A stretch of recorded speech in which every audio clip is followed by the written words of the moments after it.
Chabahar port को लेकर America के सवाल पर विदेश मंत्री जयशंकर ने कहा, मैंने कुछ टिप्पणियां देखी जो की गई थी, लेकिन मुझे लगता है कि यह लोगों का संवाद करने, समझाने और समझाने का सवाल है कि यह वास्तव में यह सभी के फायदे के लिए है। भारत ने ईरान के साथ चाबहार बंदरगाह को लेकर 10 साल की एक डील की है, जिसके अमेरिका बिल्कुल भी खुश नहीं है। अमेरिका ने कब भारत को प्रतिबंधों का संभावित जोखिम की चेतावनी दी है। चेतावनी के एक दिन बाद विदेश मंत्री एस जयशंकर ने अमेरिका को दो टूक जवाब दिए हैं। एस जयशंकर ने यह भी साफ कर दिया है कि परियोजना से पूरे क्षेत्र को फायदा होगा। इसके संकीर्ण नजरियों के लोगों को स्वीकार नहीं करना चाहिए। विदेश मंत्री ने इस बात पर भी जोर दिया कि अमेरिका ने पहले चाबहार पोर्ट के व्यापक महत्व को स्वीकार किया था। उन्होंने यह बात मंगलवार को कोलकाता में अपनी किताब वाही भारत मैटर्स के बंगला संस्करण के विमोचन के बाद एक बातचीत के दौरान कही। एस जयशंकर ने कहा, अमेरिका ने पहले ऐसा नहीं किया है, इसलिए अगर आप चाबहार में बंदरगाह को लेकर अमेरिका के रवैया को देखें तो पहले वह पोर्ट की व्यापक प्रासंगिकता की सराहना करता रहा है। उन्होंने कहा कि हम इस पर काम करेंगे। बता दें कि अमेरिका ने मंगलवार को चेतावनी दी थी कि तेहरान के साथ व्यापारिक डील पर विचार करने वाले किसी को भी प्रतिबंधों की संभावित जोखिम के बारे में पता होना चाहिए। अमेरिकी विदेश विभाग के उप प्रवक्ता वेदांत पटेल ने एक प्रेस ब्रीफिंग में कहा, मैं बस यही कहूँगा, ईरान पर अमेरिकी प्रतिबंध लागू रहेंगे और इनको जारी रखा जाएगा। जब उनसे यह पूछा गया कि इन प्रतिबंधों के दायरे में क्या भारतीय कंपनियां भी आ सकती हैं, इस पर वेदांत पटेल ने कहा कि जो कोई भी ईरान के साथ व्यापारिक सौदे पर विचार कर रहा है, उस पर संभावित जोखिम का खतरा बना रहेगा। आज यानी 15 मई को ऑयल मार्केटिंग कंपनियों ने पेट्रोल डीजल के रेट अपडेट कर दिए हैं। देश भर में सुबह 6 बजे पेट्रोल डीजल की नई कीमतें जारी की जाती है, जिसके मुताबिक आज देश के कुछ राज्यों छोड़कर लगभग सभी राज्यों में पेट्रोल और डीजल की कीमतों कुछ राज्यों में कोई बदलाव नहीं किया गया है। वहीं कुछ राज्यों में पेट्रोल डीजल के रेट बढ़े भी हैं। ऐसे में तेल भरवाने के लिए जाने से पहले आप पता कर ले कि आपके शहर में पेट्रोल डीजल किस भाव पर बिक रहा है। तो चलिए जानते हैं कि आज देश के प्रमुख शहरों में पेट्रोल डीजल का रेट क्या है। दिल्ली में पेट्रोल की कीमत 94.72 रुपये और डीजल 87.62 रुपये प्रति लीटर है। मुंबई में पेट्रोल की कीमत 104.21 रुपये और डीजल 92.15 रुपये प्रति लीटर है। कोलकाता में पेट्रोल की कीमत 103.94 रुपये और डीजल 90.76 रुपये प्रति लीटर है। चेन्नई में पेट्रोल की कीमत 100.75 रुपये और डीजल 92.34 रुपये प्रति लीटर है। राज्य स्तर पर बात करें तो आज असम, पुडुचेरी, पश्चिम बंगाल में पेट्रोल डीजल सस्ता हुआ है, जबकि तेलंगाना, यूपी और उत्तराखंड में पेट्रोल डीजल महंगा हुआ है।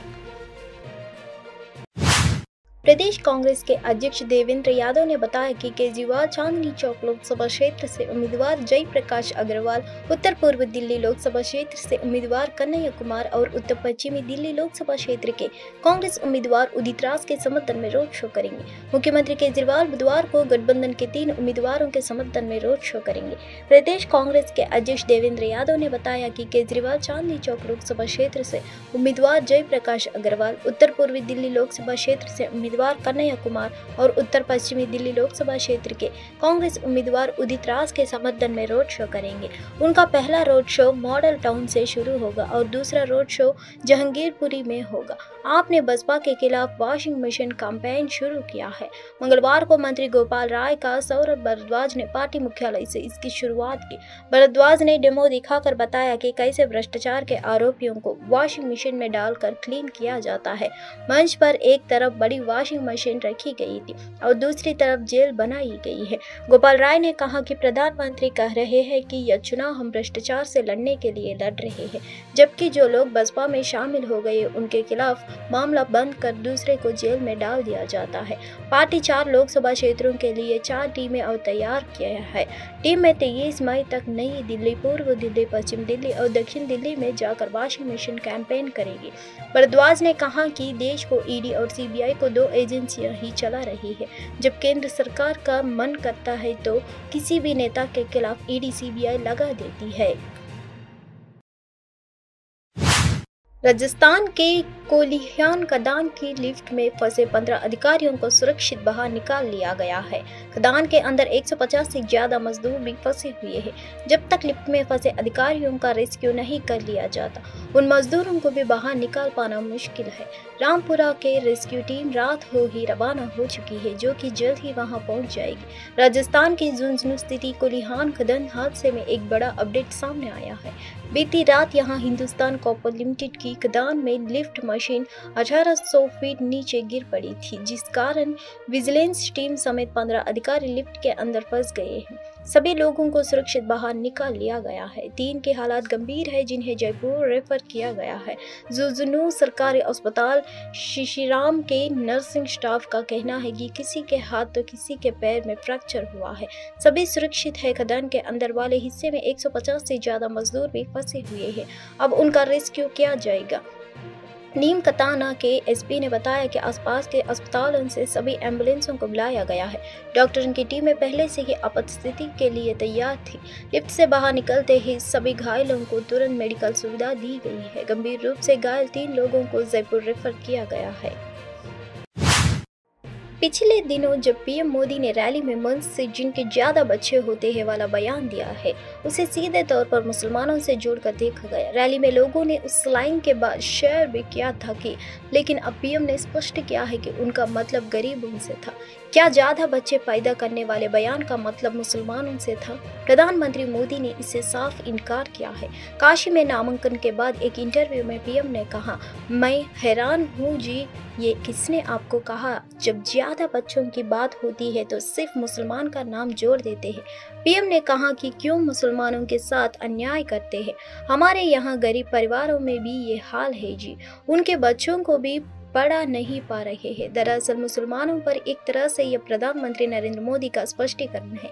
इससे पहले पीएम मोदी ने रैली में कांग्रेस पर बरसाते हुए कहा था कि जब देश में उनकी सरकार थी तब उन्होंने कहा था कि देश की संपत्ति पर पहला अधिकार मुसलमानों का है। इसका मतलब ये संपत्ति इकट्ठी करके किसको बांटेंगे? जिनके ज्यादा बच्चे हैं उनको बांटेंगे। पीएम का यह भाषण सुनकर रैली में जनता शोर मचाने लगी थी। मोदी ने आगे कहा था कि घूसपैठियों को बांटेंगे। क्या आपकी मेहनत की कमाई का पैसा घूसपैठियों को दिया जाएगा? आपको मंजूर है? ये कांग्रेस का मैनिफेस्टो कह रहा है।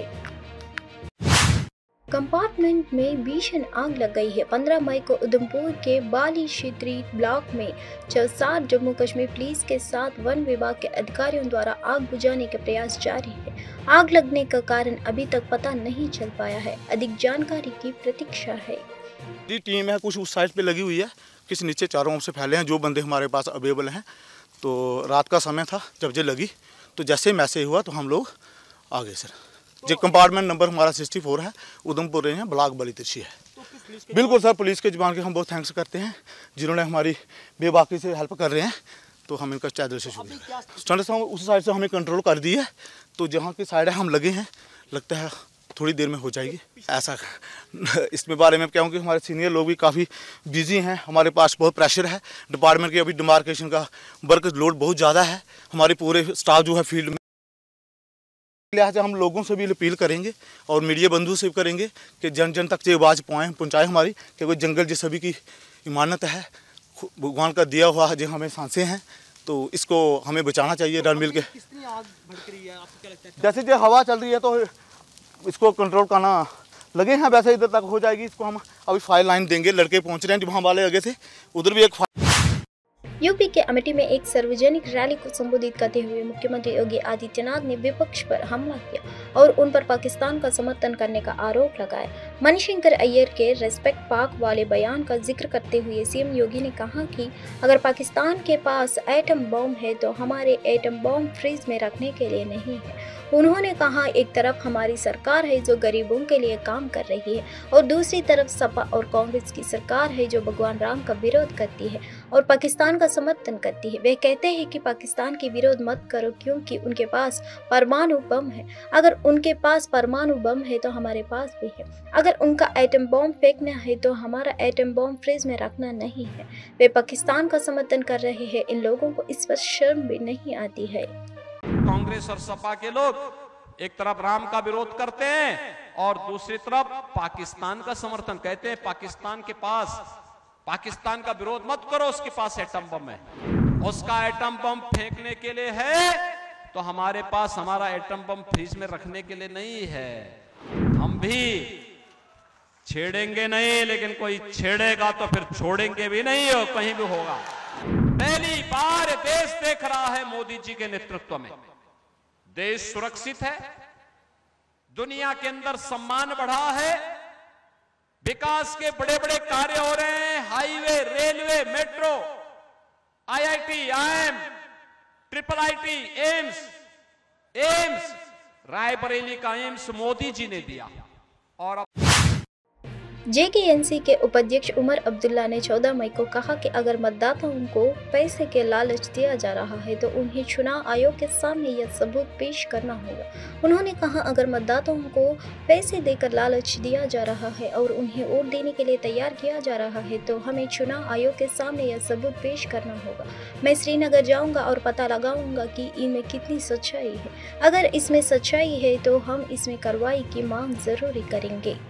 अगर इस तरह की कोई सबूत है कि पैसे देके जो है वोटरों को लालच दी जा रही है और उनको वोट डालने के लिए तैयार किया जा रहा है, तो इस सबूत को इलेक्शन कमीशन के पास हमें पेश करना होगा। मैं जो ये बात आप कर रहे हैं ये पहली बार सुन रहा हूँ। अब श्रीनगर जाके मैं इसमें मालूम कर लूंगा इसमें कितनी सच्चाई है, और इसमें सच्चाई है तो जरूर हम इसमें कार्रवाई मांगेंगे। तो हम सब कहते हैं, वो तो हम सब कहते हैं ना कि ये सब एक साथ आए हैं मुझे हराने के लिए। उनको कांग्रेस नेता और रायबरेली संसदीय क्षेत्र के लोकसभा उम्मीदवार राहुल गांधी ने बसपा पर संविधान को नष्ट करने के इरादे का आरोप लगाया। झांसी में एक सार्वजनिक रैली को संबोधित करते हुए राहुल गांधी ने दावा किया कि इंडिया ब्लॉक संविधान को बचाने के लिए लड़ रहा है। राहुल गांधी ने कहा, ये लड़ाई, ये चुनाव संविधान को बचाने के लिए है। इसके बिना भारत के गरीब लोग कहीं है नहीं रहेंगे। जिस दिन यह चला जाएगा, आपके भूमि अधिकार, आरक्षण, सार्वजनिक क्षेत्र सब कुछ चला जाएगा। भारत गठबंधन अखिलेश यादव खड़ेंगे और इस संविधान की रक्षा कर रहे हैं। बसपा, आरएसएस और नरेंद्र मोदी संविधान को नष्ट करना चाहते हैं, लेकिन मैं उन्हें बताना चाहता हूं कि दुनिया की कोई भी ताकत संविधान को नुकसान नहीं पहुंचा सकती है। ये इस संविधान को बचाने का इलेक्शन है। भाइयों और बहनों, जो भी आपको मिला है, गरीबों को, किसानों को, मजदूरों को, पिछड़ों को, दलितों को, आदिवासियों को, माइनॉरिटी को, गरीब जनरल कास्ट को, वो इस किताब ने आपको दिया है। इसके बिना हिंदुस्तान के गरीब लोग कहीं के नहीं रहेंगे। और जिस दिन ये चला गया, उस दिन आपकी जमीन का हक गया, रिजर्वेशन गया। कांग्रेस नेता जयराम रमेश ने 14 मई को उड़ीसा के भुवनेश्वर में एएनआई के साथ बातचीत में लोकसभा चुनावों के लिए अपने हालिया बयानों और गारंटी को लेकर बीजेपी और पीएम मोदी की आलोचना की। उन्होंने बीजेडी और बीजेपी के बीच संबंध पर भी प्रकाश डाला। एएनआई से बात करते हुए कांग्रेस नेता ने कहा, पीएम मोदी की भाषा से साफ है कि वह भ्रमित है। पिछले 20 सालों में राज्य में घोटालों के कई मामले सामने आए हैं। यहाँ रोजगार की कोई गुंजाइश नहीं है। पीएम मोदी अब तक अपनी गारंटी भूल गए हैं। वह देश को बांटने की भाषा में इस्तेमाल कर रहे हैं। वह मंगलसूत्र पर बयान दे रहे हैं, हिंदू मुस्लिम, अदानी अंबानी की बात कर रहे हैं। यह किसी प्रधानमंत्री की भाषा नहीं हो सकती। यह उस व्यक्ति की भाषा है जो जनता है और उसका कार्यकाल समाप्त हो गया है। नवीन की गारंटी चुप रहने की है। बीजेपी और बीजेडी एक दूसरे के खिलाफ नहीं लड़ रहे हैं। हमारे प्रधानमंत्री ने एक नई तरकीब खोजी है जो जनताओं को राज करो। प्रधानमंत्री बिल्कुल अभी तो ये आउटगोइंग प्रधानमंत्री है और उनकी भाषा से पता चल जाता है। उनको चेहरा देखिए और जिस भाषा का इस्तेमाल कर रहे हैं, भौखलाए हुए हैं, घबराए हुए हैं, परेशानी में है। सर, उड़ीसा मिनरल रिच भी है, फॉरेस्ट भी बहुत समृद्ध है, बहुत बड़ा कोस्टल एरिया भी है, लेकिन उस हिसाब से वैसा डेवलपमेंट नहीं हुआ कुछ सालों में।